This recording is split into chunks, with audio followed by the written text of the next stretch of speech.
"There is more," Kil'jaeden said, and waved his hands. The warlocks all cried out and grasped their heads for a moment, then blinked and grinned. "New spells have flooded your minds. Use them well. Take the Draenei, now." As if he had opened a gate, the bloodthirsty orcs leaped into motion. Some of them made for the weapons by which a walled city would fall, pushing them forward with a strength which Durotan had never before seen them display. The ogres immediately went to the others, moving the enormously heavy weapons at a brisk pace. Other orcs were too far sunk in bloodlust, and simply raced forward in the direction of the city. What they would do when they got there, Durotan did not know, but he and his clan followed dutifully. The war machines propelled by the ogres and the orcs rumbled steadily on, but even before they were maneuvered into position, the walls that protected the city were under attack. Enormous, green-glowing rocks fell from the sky to slam into the city. Towers and citadels that had risen above the wall level cracked and shattered, and the wall itself was starting to crumble in several places. But it was not just boulders falling from the sky that comprised the attack. It was what rose from them once they had landed. Moving deliberately, but with sickening speed, creatures that appeared made of the same glowing green stone got to their feet and charged. They hammered at the wall, joined now by more mundane stones hurled by the catapults and huge tree trunks rammed into the great gate door. 2 ogres were pounding on the door with their clubs, and the timber shuddered. From within, Durotan could hear cries of fury and horror as the Draenei tried to battle the creatures, infernals, as he heard one warlock refer to them. Most of the warlocks were using these new servants, but a few still had the smaller, more familiar creatures obeying their commands. The city could not last long under such an assault. With a mighty crash, an entire section of stone wall crumbled. The tide of crazed orcs and bellowing ogres swarmed through the breach thus created, shrieking and swinging weapons. Durotan remained where he was, rooted to the earth, watching as the orcs fought and killed and died. The rage and fury he had seen them display before in the thick of battle was nothing compared to what he saw now. There was no strategy, no attempt at defense, no calls for retreat when retreat was necessary. This was nothing more than murder and slaughter, dealing death and receiving it, stupidly rushing into dead ends where traps had been laid. Such was to be expected from the ogres, and as they fell heavily, blood streaming from their bodies, Durotan did not mourn them. But the orcs, they were beyond caring about anything but the sensation of their own blood singing in their veins, and the battle cries pouring from their throats. Dozens, no hundreds, would die this night. The casualties would render the city unlivable. Come sunrise, blue and green bodies would litter the streets, but for now, it was carnage and chaos in the very depths of insanity. Durotan swung his axe because it was fight or die, and even now, even though he knew his people were on a dark road, he did not wish death. Kil'jaeden and Manaroth stood together, watching the green meteors that housed infernals crashing to the earth. "They swarm like insects," grunted Manaroth. Kil'jaeden nodded, pleased. "Indeed, it is beautiful to watch. I am well pleased. What next?" Kil'jaeden turned eyes of mild surprise on his lieutenant. "Next? There is no next, at least not here. The orcs have fulfilled my purpose. They burn with your blood, my friend. It will consume them eventually unless they have an outlet for it, and that outlet is only to be found in slaughtering every last Draenei on the face of this world." He watched as fire joined the glowing green hue in the distance. "It is well that you are done here," Manaroth said. "Archimonde mutters that you are wasting time, and our master wishes us elsewhere." Kil'jaeden sighed. "You speak the truth. Sargeras hungers, and he has been very patient with me. I do regret one thing, that I won't be watching as they gut Velen. Oh well, enough to know that it happened. Let us leave this place." He gestured, and both he and his lieutenant disappeared. "What do you mean he was not there?" Gul'dan shrieked. "This could not be." "What I said," Blackhand growled. "We scoured the city. Velen was nowhere to be found. Perhaps an overeager grunt found him first and mutilated the body," Gul'dan said nervously. This was not good news. He had instructed Blackhand to find the corpse of the prophet Velen and bring the Draenei's head to Gul'dan. It was to be a present to Kil'jaeden. Possible, even likely, Blackhand said. But from what you told me, even if his body had been hacked into pieces, he could not have been mistaken for an ordinary Draenei. Gul'dan shook his head, feeling worried and slightly sick. The Draenei had blue skin and black hair. Velen, their prophet, had pale white skin and white hair. As long as a piece of his skin remained whole, he could be identified. You scoured the city. Blackhand's brows drew together. I told you we did, he said darkly. His breath started to quicken, and his eyes turned even redder as anger rose in him. Gul'dan nodded. Besotted though the orcs were by bloodlust, they would not have failed to search for the body most coveted by their leader. The reward would be too great. The anger, if it were overlooked and discovered later, too lurid. Somehow, Velen had escaped. That meant that there were probably other Draenei out there.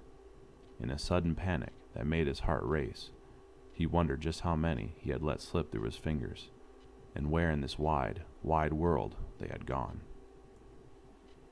Once, Velen had had an entire temple, filled with acolytes and priests and servants, in which to meditate and pray.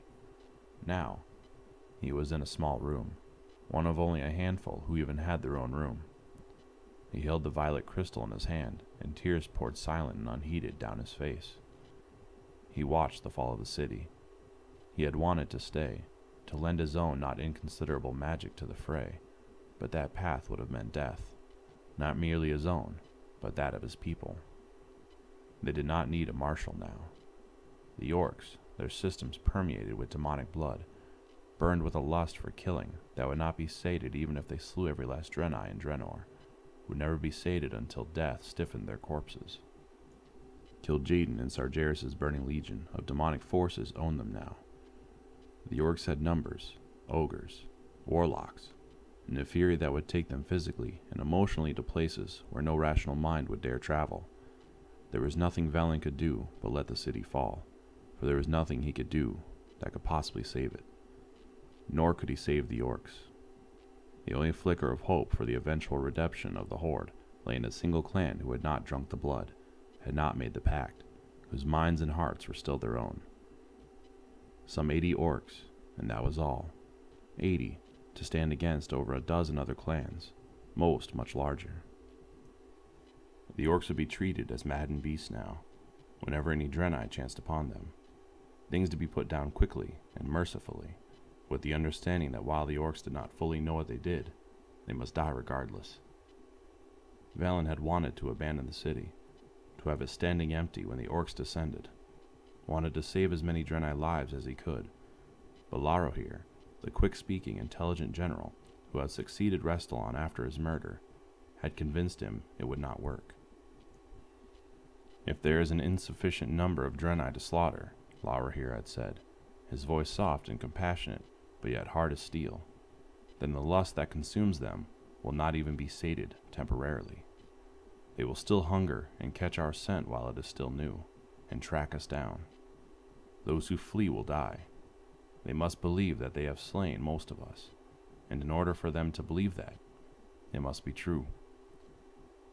Velen had stared in horror. You would have me send my people to knowingly be slaughtered. All but a handful of us know what we fled on Argus, said Laro here. We remember it. We remember what Kil'jaeden did, what happened to our people. We will, happily die to preserve even a handful of our race uncorrupted. Velen had looked down then, his heart aching. If the orcs believe they have slain us, except for a trivial handful, then Kil'jaeden will be satisfied. He will depart. The orcs will suffer greatly, said Laro here, and did not look displeased. After what the orcs had done to the Draenei recently, Velen could not blame him. They will, and I have no doubt that they will continue to track us down. But the methods they use to track a few dozen will be different than if they suspect there are a few hundred of us remaining, said Laro here. It is to our advantage to appear as scattered and helpless as possible. Velen had looked up at Laro here, haunted. It is easy for you to speak so, but the decision is not yours, it is mine. I must be the one to say, you, You and your family will come with me and live, but you, and you, and you will stay behind and let demon-crazed orcs tear you to pieces and anoint themselves with your blood." Laro here said nothing. There was nothing to say. Velen had spoken with each of his people he had chosen to send to die. He had embraced them and blessed them. He had taken items that meant something to them and promised to see these things survived. He had watched as, stoic and dried-eyed, these walking dead had repaired their armor and sharpened their swords, as if the outcome was actually in question. And he had watched them as they marched off, singing the ancient songs, to enclose themselves behind a walled city and wait for a mace or an axe or a spear to end their lives. Velen could not go with them. He had unique abilities, and if the Draenei were to survive, he needed to as well. But he had used the crystal to watch every moment of the battle, and the pain he felt was scarring and yet purifying. Not one of these people would have died in vain. The orcs did not know about the Zangar Marsh. They had not yet sniffed out this hiding place, and if Velen had anything to say about it, they never would. Here, the best Draenei minds would continue to devise ways to harness energies and direct them, to keep safe the handful who had survived. Here, they would regroup and recover, heal and wait and pray they had at last tricked Kil'jaeden the Deceiver and escaped his terrible gaze. The orcs had captured 3 of the stones, but Velen still had 4. Fortune's Smile, Eye of the Storm, Shield of the Naru, and, of course, Spirit Song. And although his link with the Naru was tenuous, Kayor yet lived. Even as tears spilled down his white face to drop on the surface of the violet crystal, even as he grieved the utterly tragic loss of so many lives, Velen, prophet of the Draenei, felt hope stirring inside him. Chapter 21. We had lost everything by this point. We had abandoned balance and harmony in our world, and thus the elements had abandoned us. Demons guarded the entrance to Ashugan, cutting us off from the ancestors. Our physical bodies and our very souls had become corrupted from the blood that, in their eagerness for power and strength, most of the orcs had gladly imbibed. And then, when we had done all this to ourselves under the guidance of Gul'dan, Kil'jaeden abandoned us. Thus came what has been called the Dying Time.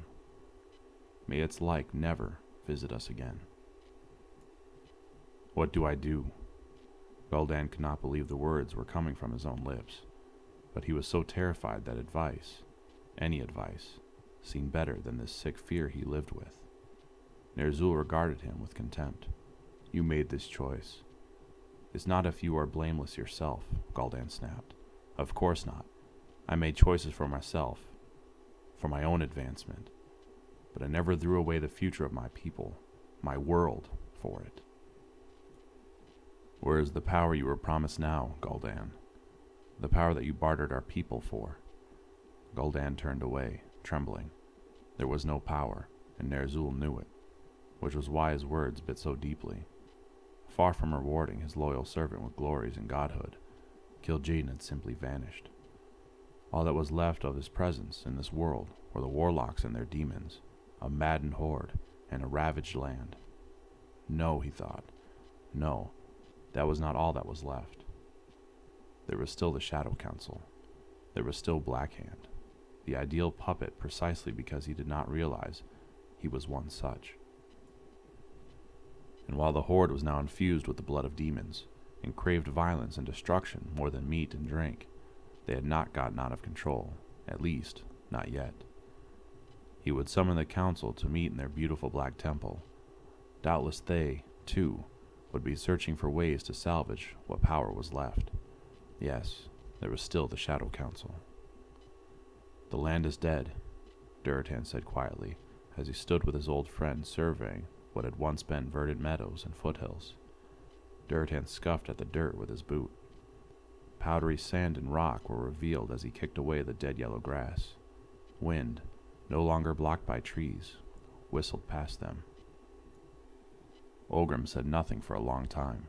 His eyes told him Durotan was right. He looked to the riverbed where he and Durotan had swum in one of their many challenges, and saw no hint that water had ever flowed in it. What water remained in the land was filthy, clogged with animal corpses and sediment. To drink it was to risk illness. Not to drink was to die. No water, no grasses. Here and there were places that still managed to survive, such as the Terrakar forest. Ancestors knew how. The orcs were growing thin, for no grasses meant no herd animals. The last 3 years had seen more orcish deaths from starvation and disease than from the battles against the Draenei. More than the land is dead, Ogrim said at last. His voice was thick and heavy. He turned to face Durotan. How is the Frostwolf's grain supply? To his eyes, he and Durotan looked green. Next to others, such as Grom and Blackhand, they still were more brown than green, but the damage was being done. Durotan had theorized that it was the warlock powers that were doing this to them and their world. Certainly those who had directly drunk whatever potion Gul'dan had concocted for them were a more vivid hue than others. Strange, Ogrim thought. There was irony in that while the land turned brown when it should be green, the orcs turned green when they should be brown. Durotan grimaced. Several barrels were stolen in the attacks. Which clan? Shattered-Hand. Ogrim nodded.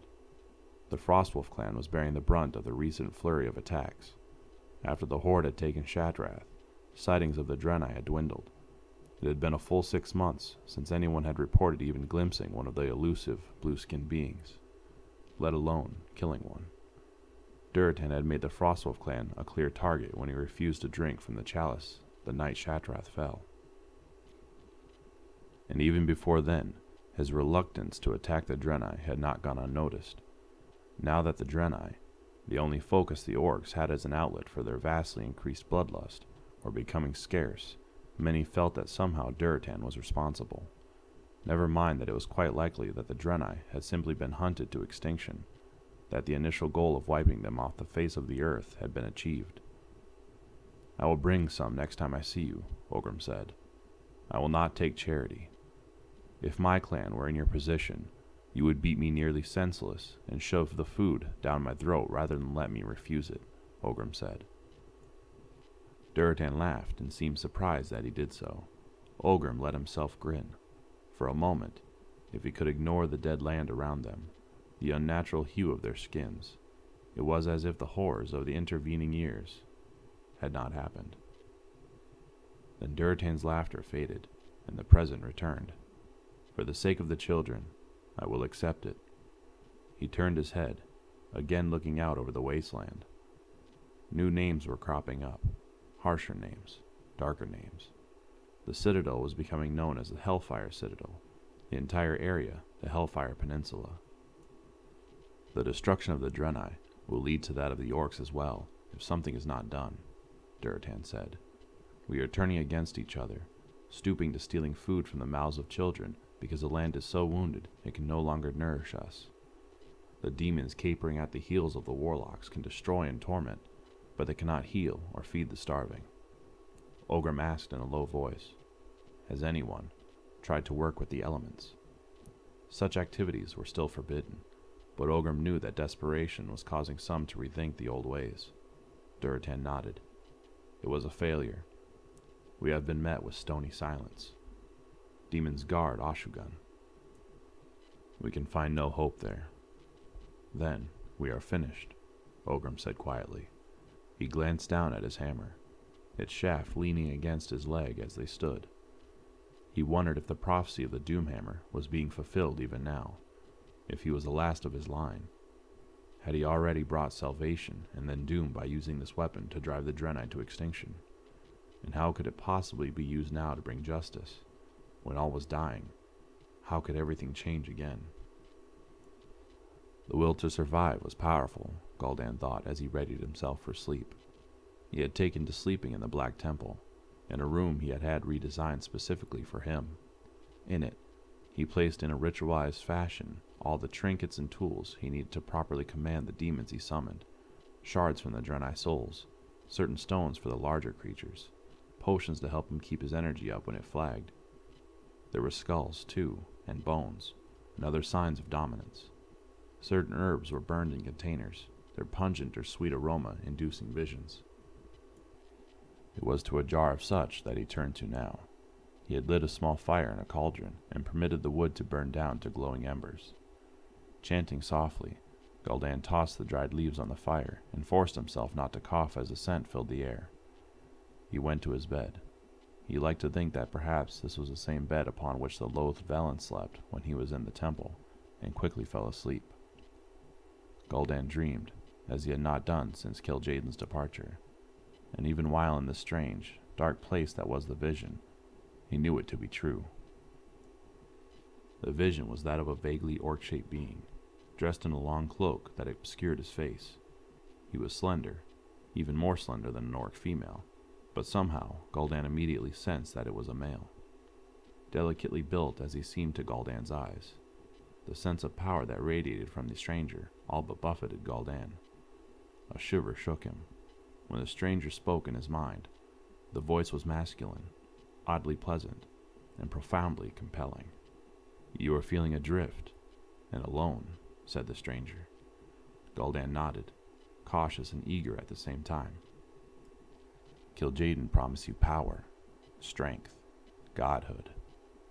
Things that your world has never even seen," continued the smooth voice from a mouth that remained hidden in the shadow of the cloak's hood. The words caressed Gul'dan, lulled him, and frightened him at the same time. But he felt more angry than frightened as he spoke. "He abandoned me," Gul'dan said. "He caused us to ruin our world, and then left us to die with it. If you come from him, then—" "Nay, nay," soothed the stranger in that oddly compelling voice. "I come from one even greater." His eyes glittered, deep within the shadow of the hooded cloak. "I come from his master." Gul'dan's skin prickled. His master.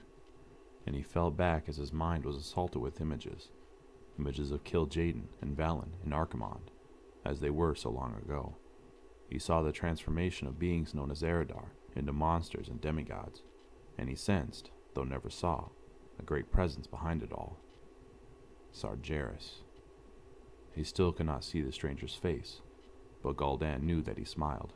Yes, the one who rules over all, the one we serve.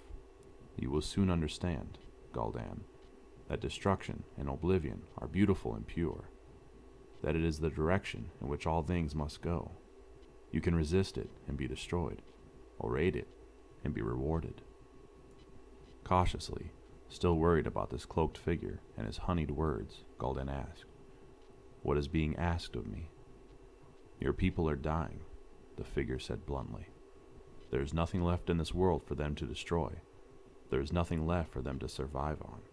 They must go elsewhere, where there is ample food and drink, and worthy prey to slaughter. The orcs hunger now for so much more than food. Give them the blood they crave." Gul'dan narrowed his eyes. "That sounds like a reward, not a task to which I am set," he said. "It is both, but that is not the only reward my master offers. You rule the Shadow Council, and you have tasted power. You are the greatest warlock that exists among your people, and you know how that fills you. Imagine if you were a god." Gul'dan trembled. Such had been promised before, but somehow he knew that this Sargeras was much better able to fulfill such extravagant vows. He thought of extending a hand and making the earth tremble, of clenching it hard and stopping a heart. He thought of the eyes of thousands trained upon him, their voices raw from shouting his name.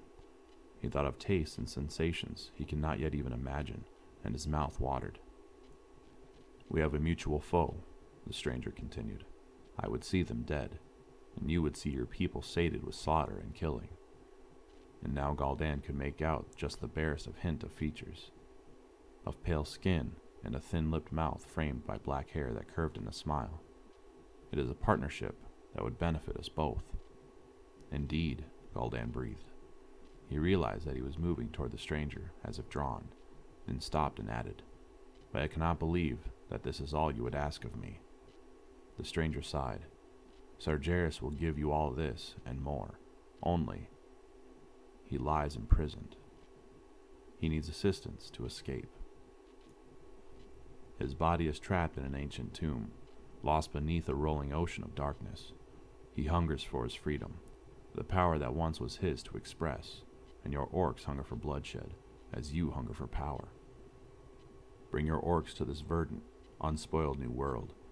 Give them soft flesh into which their axes can bite. Defeat the denizens of this place. Strengthen your people, and with this vast green tide of warriors, join me in liberating our master. His gratitude. Again the sly smile, the glint of white teeth in the beard, and again that powerful buffet of power, mitigated only by the stranger's will. Well, it is likely beyond even your imaginings, Gul'dan. Gul'dan considered. As he thought, the image of the stranger shifted and faded. Gul'dan gasped as he stood in a beautiful meadow, the wind tussling his braided hair. Beasts he had never seen before grazed their fill. Strange beings, similar to orcs but with pinkish skin, as slender as a stranger, tended fields and livestock. Perfect. The image shifted again. Suddenly he was underwater, swimming down, his lungs not burning for air despite the depth. Kelp swayed in the current, obscuring but not entirely hiding tumbled columns and a slab that bore strange writing, eroded somewhat by time and the ceaseless, gentle caress of water. A shudder passed through him as he realized that this was where Sargeras lay. Release him from this prison, and then. It seemed like a good partnership. Anything would be better than staying here in this world, which would mean a slow death. A beautiful, ripe land, ready for plunder, would all by itself make this bargain worthwhile. And there was so much more to come. He gazed at the stranger raptly. Tell me what to do. Gul'dan awoke, sprawled on the floor. Beside him on the cold stone was a parchment covered with instructions, written in his own hand. He scanned it quickly. Portal. Azeroth. Humans. Medivh. Gul'dan began to smile. Chapter 22. Can a thing be at once a blessing and a curse? A salvation and a doom? For such I hold what happened next in the history of my people. From every account, the demonic energies, used so freely, and with no heed given as to their cost, leached all that was wholesome and life-giving from the world of Draenor. Kil'jaeden had wanted to increase the number of orcs, so that we would become a formidable army, and he had done so, forcing the growth of our younglings and robbing them of their childhood. Now, the orc population was larger than it had ever been, and there was no way to feed the hungry. It is clear to me, as it must have been clear to those living through those terrible times, that if we had remained on Draenor, our race likely would have died out. But how we left, and why we left this world still bleeds from the wound of that. I do what I can to heal, while still safeguarding the interests of this new horde I have made, but I wonder if these wounds will ever really close. Life for my people, a blessing. How we obtained it, a curse. The Shadow Council had been nervous, almost as worried sick as Gul'dan had been at Kil'jaeden's departure, but now they had a direction. He called the council and shared with them the words of the mysterious stranger who called himself Medivh. He spoke of the fertile fields, clean water, healthy, glossy-coated prey animals, and he spoke even more glowingly of the beings called humans, who would fight enough to be a challenge, but who would inevitably fall to the superiority of the horde. Water, food, killing, in power to those who agreed to help bring it about, Gul'dan said, his voice seductive, almost purring. He had gauged them correctly. Their eyes, some red and glowing, some still brown and intense, were focused on him, and he saw hope and greed on their faces. The work began. First, they had to redirect the attention of the starving horde. Gul'dan was well aware that, with decreasing food supplies and a burning thirst for violence that no longer had an outlet, the orcs had started attacking one another. He had Blackhand send out decrees to all the clans, submitting their finest warriors for controlled, one-on-one or small party fights in public display. The winners would receive food from the losing clan and a supply of pure water, as well as honor and fame. Frantic for something, anything, to ease the pain of their dual hunger, for food and for blood. The orcs responded well to the suggestion, and Gul'dan was relieved. Mendiv wanted an army to attack the humans. It would not do if all the orcs had slaughtered one another before the invasion. Durotan continued to give him trouble. The leader of the Frostwolf clan, likely emboldened by the fact that Gul'dan did not cut him down the night of the attack on Shattrath, had begun speaking out more publicly. He decried the staged battles as demeaning. He called for a way to try to heal the land, stopping just short of directly blaming the warlocks for it. In other words, he danced as close to the line as was possible, and sometimes crossed it. And, as had always been the case, some were listening. While the Frostwolf clan was the only one whose leader had not drunk the blood of Manaroth, there were other orcs in lower positions who had also refused. The one who worried Gul'dan the most was Ogrim Doomhammer. That one could be trouble. Ogrim had never much liked Blackhand. One day, he might do something about that dislike, but for the moment, he did not side publicly with the Frostwolves, and indeed was one of the regular visitors in the champion battles. The visions continued. Mendiv had a very clear idea of what he wanted, a portal between the two worlds, one that could be created with the Shadow Council and its warlocks on one side, and Mendiv and whatever magics he was controlling on his side. They could not work in secret. The portal would have to be large enough in order for the armies Mendiv wanted to pass through. Besides, the Horde was feeling defeated. The excitement and challenge of the arena battles and constructing this portal with high ceremony would give them something to focus on. Mendiv was pleased with the idea. In one vision, he assumed the form of a large black bird, perching on Gul'dan's arms. Claws dug into his flesh, and reddish-black blood trickled across the green skin. But the pain felt good. There was a small piece of paper rolled up around the bird's leg. In his vision, Gul'dan unrolled the paper and saw a design that took his breath away. When he awoke, he sketched it onto a large piece of parchment. He surveyed it, eyes bright with anticipation. "Beautiful," he said. "I do not understand your displeasure," Ogrim said one day, as he and Durotan sat atop their mounts to survey the building of what Gul'dan called the portal. Everywhere Durotan looked, orcs were working. The males were bare to the waist, the females nearly so, and their green skins glistened with sweat underneath the sun that scorched the land. Some of them chanted rhythmic war cries as they worked. Others were focused and silent. The road to this plateau, running in an almost straight line from what was starting to become known as the Hellfire Citadel, was already paved so that construction equipment could be easily moved. The shapes of the 4 large platforms were based on Draenei design.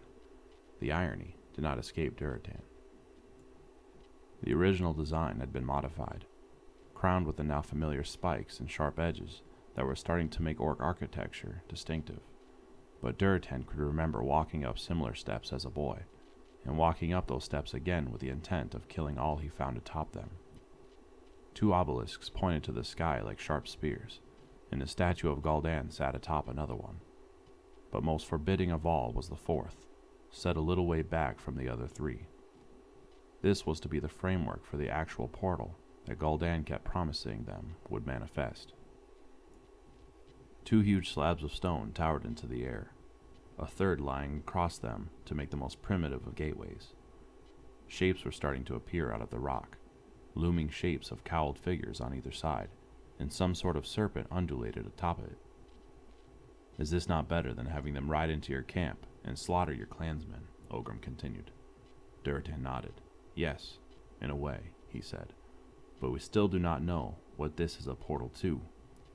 Ogrim gestured at the surrounding landscape. The Hellfire Peninsula was one of the most damaged areas of the world, but far from the only one. "Does it matter? We know what it is a portal from." Durotan grunted with a hint of amusement. "I suppose you're right at that." He felt Ogrim's gray eyes regarding him steadily.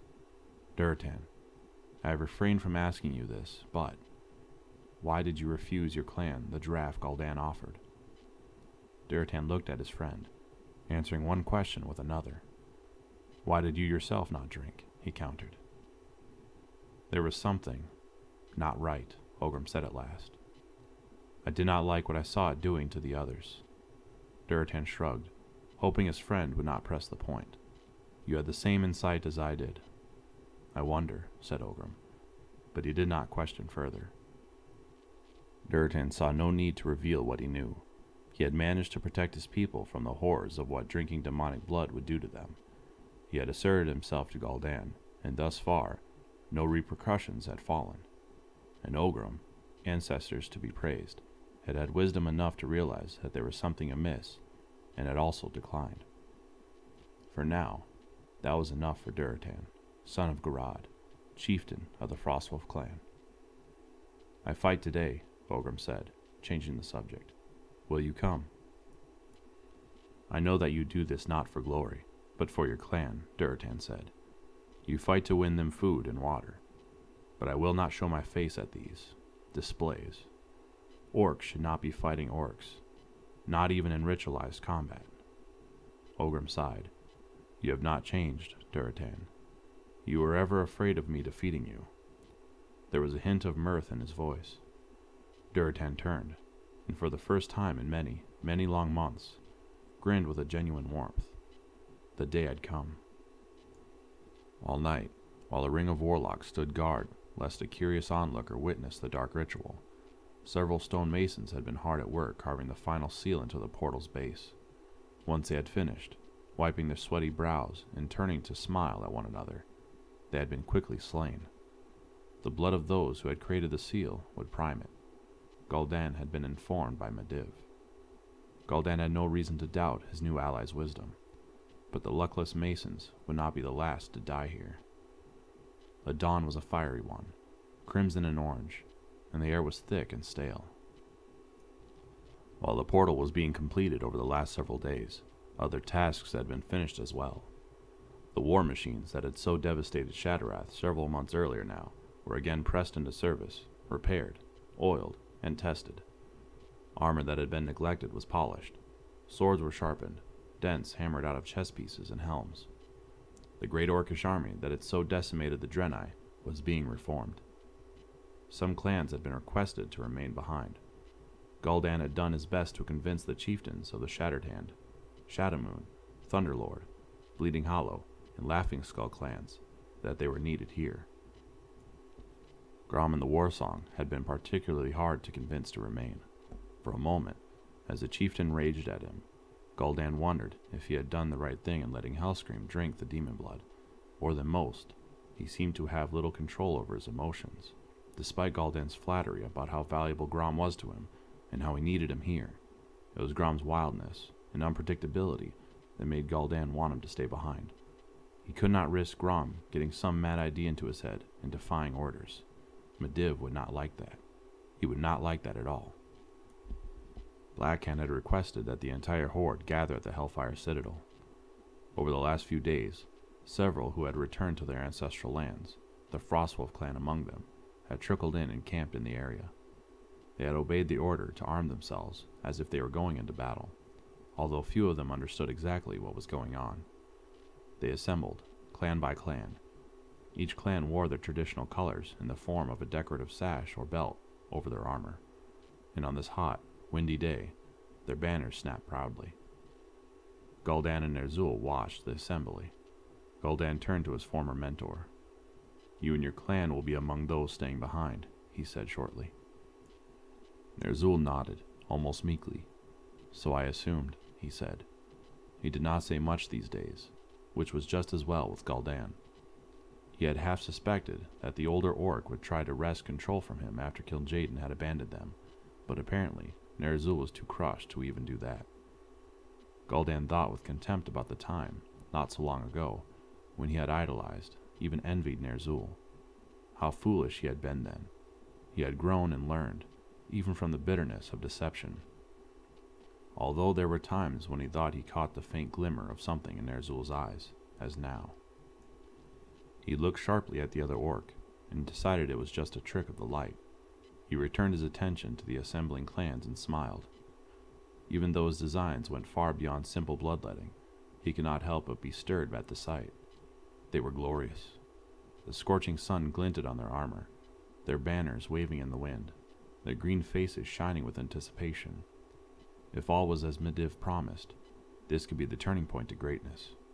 The drums began, deep, primal. They shuddered along the earth, through stone, into the bones of the Horde. Many of them threw back their heads and howled as they began to march, falling naturally into step with one another, again a unified people. Gul'dan made no move to hurry. Once they were all assembled at the portal, he would be magically transported there by another warlock. He could enjoy watching the parade of his army march down the wide, paved road to the portal. Standing in front of the portal was a Draenei child. Where had they found it? Durotan had not so much as glimpsed a Draenei in months, nor had anyone else. They must have considered it great good luck to have found any Draenei, let alone a youngling. They were in front of the crowd, standing next to the Thunderlord clan and the Dragonmaw clan. The portal gate had been finished and looked both beautiful and terrifying. Two cloaked figures, whose eyes glowed red either from magic or clever technology, flanked the opening. A carved serpentine creature curled about the top, its maw gaping open, showing pointed, carved teeth. It extended sharp, lizard-like claws that had ridges along its long neck and body. Durotan had never seen anything like this, and briefly wondered how such an image had occurred to the Masons. A nightmare, possibly. He grimaced. All in all, it was a formidable construction. But he barely only registered the skill that had gone into its creation. His eyes were transfixed on the young Draenei. He looked so terribly small next to the enormous arch, small and thin and bruised. He stared vacantly at the sea of orcs who were bellowing at him, so far beyond terror that he obviously felt nothing. What are they going to do with it? Draka wondered aloud. Durotan shook his head. I fear the worst, he said. She stared at him. I saw some killing of children in battle, she said. The bloodlust was upon them. I could not condone it, but I could see how it could happen.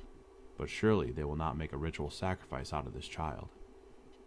I hope you are right, said Durotan.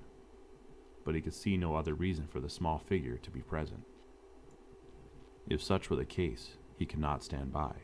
He did not want to risk harm to his clan, so he prayed he was wrong. The warlocks were chanting something now, and to Durotan's amazement, Gul'dan appeared right before their eyes. The Horde murmured, and Gul'dan smiled benevolently at them. Today is a glorious day for the orcs, he cried. You have all seen this portal being built, admired the craftsmanship and how it stands as a monument to the glory of the Horde. Now, I will reveal to you the visions I have had. He pointed at the gate. Far, far away, in a land called Azeroth, I have an ally. He offers us his land. It is green and lush, filled with pure water and fat creatures to hunt. Best of all, we will continue to exalt in the glory of bloodshed. A race called humans, the enemy of our ally, will try to stop us from taking their lands. We will destroy them. Their dark blood will flow freely upon our swords. As we have destroyed the Draenei, so now we will destroy the humans. A cheer went up. Draka shook her head in disbelief. How can they still feel this way? Can they not see this new land will suffer as ours has if we continue on this path? Durotan nodded his agreement, but at the same time, there is no choice. We need food, water. We must go through this portal. Draka sighed, seeing the logic, but not liking it. Even now, our ally is working to open the portal on his side, and now, we will begin. He gestured to the little Draenei captive. Blood is a pure offering to those who give us these vast powers, and the blood of a child is purer still. With the life fluid of our enemies, we will open the portal and step into a glorious new world, a new page in the history of the Horde.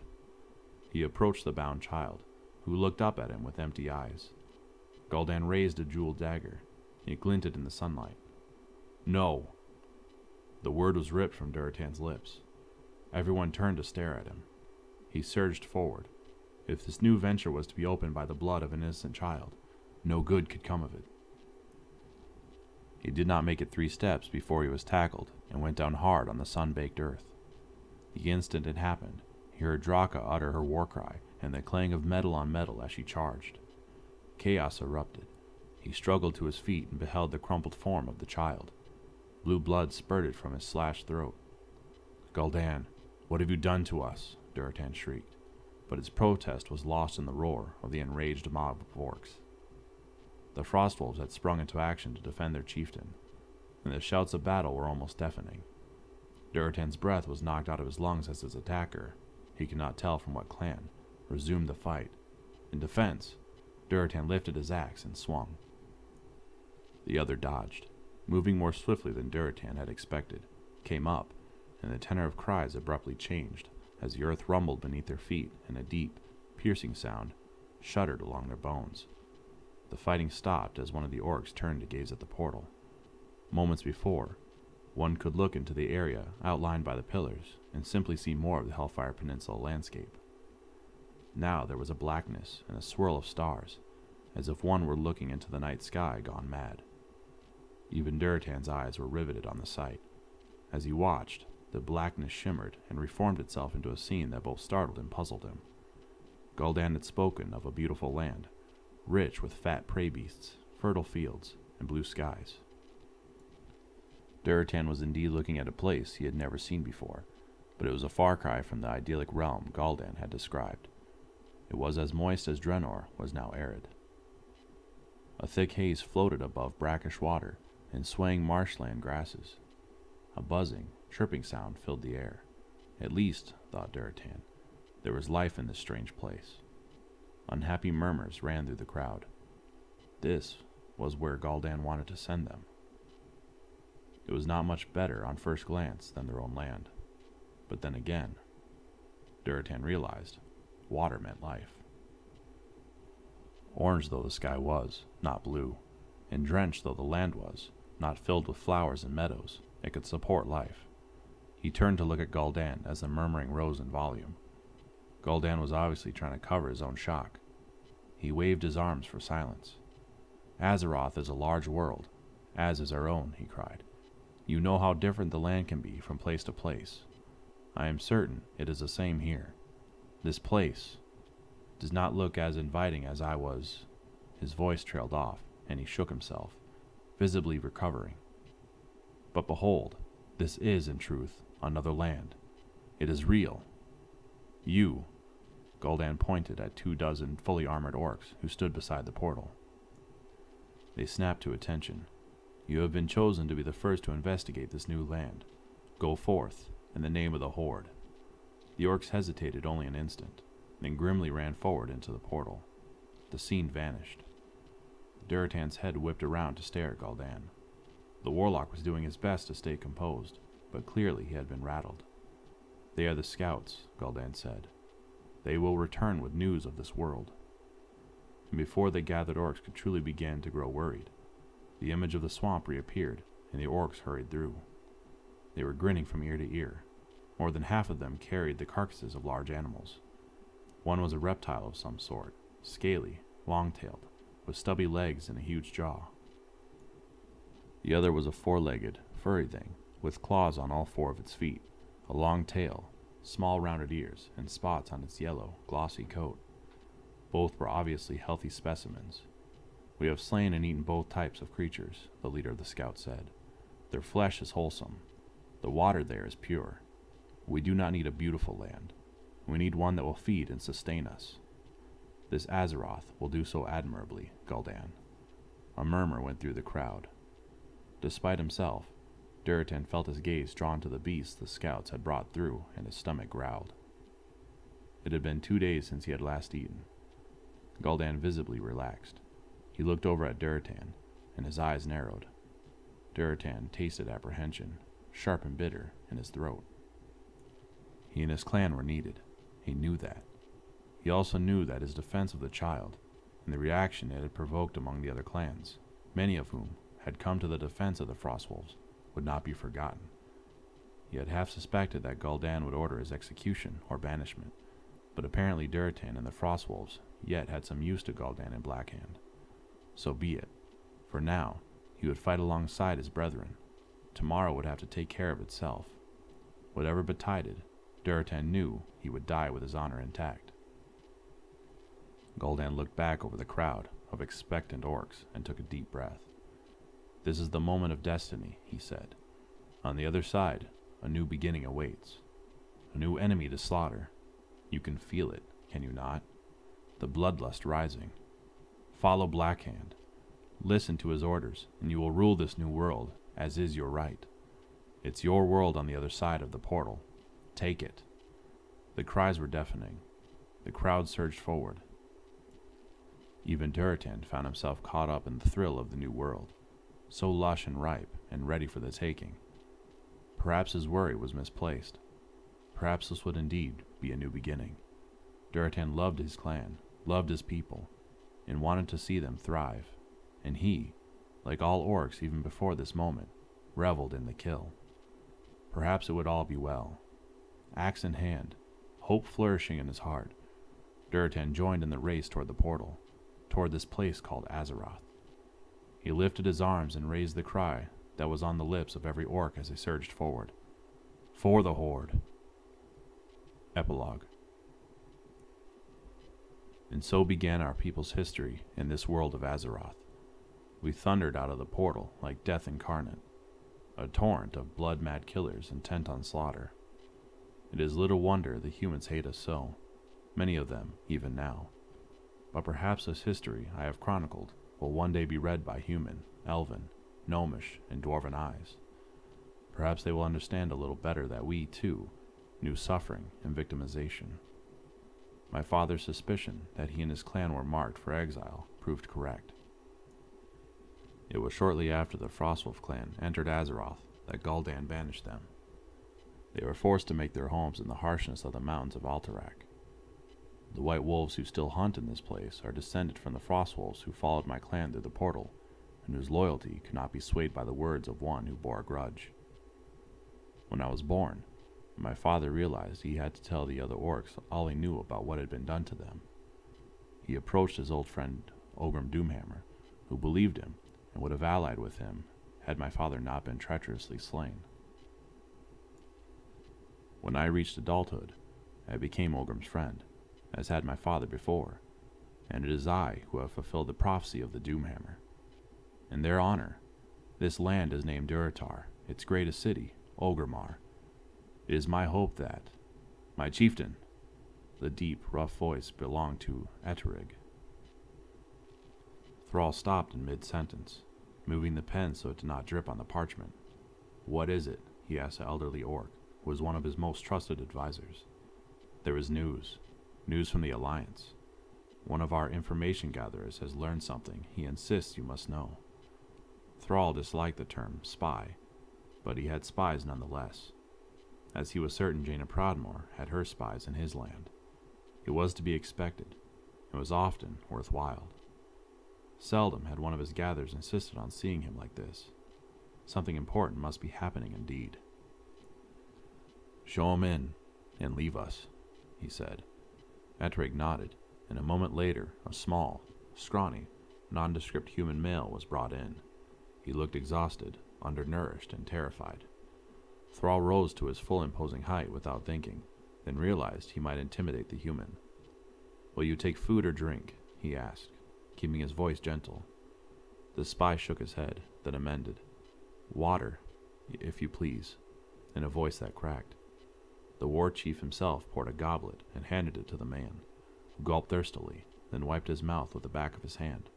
"My thanks, war chief," the spy said, sounding a bit calmer. "Your news," Thrall said. The man paled. Thrall sighed inwardly. He would never be so brutal, or so foolish as to kill a messenger for bringing bad news. Such behavior merely resulted in no one's wanting to serve as a messenger. He smiled in what he hoped was a reassuring fashion. "Do not fear. Your news, good or ill, is welcome if it aids me in protecting my people," he said. The man looked slightly less distressed. He took a deep breath. "My lord," he said. He hesitated, then continued grimly. "The Draenei have come to Azeroth." Thrall was puzzled. He exchanged glances with Eterig, who shrugged. "Some Draenei have been in Azeroth for years," he said. "They are nicknamed the Lost Ones. We know about them. This is not news, friend." The man looked stricken. "You don't understand," he said urgently. "Not those pathetic creatures. Draenei. There was a ship from the skies. It crashed like an infernal stone 2 nights ago. Thrall inhaled swiftly. No one had missed seeing that strange object in the night sky, looking like a star crashing to Earth. So, it had not been a star, nor even an infernal. It had been a vessel. The man was still talking. Broadmoor has agreed to aid them. There is one among them, pale, noble, his presence commanding, though he is not physically strong. They call him Velen. Thrall stared. The Draenei, the Prophet Velen, here. He sank slowly in his chair as a full significance struck him. The worst enemy the orcs had ever known had come to Azeroth, had been welcomed into the Alliance. How could there possibly be peace between the Horde and Alliance now? Ancestors, save us, Thrall whispered.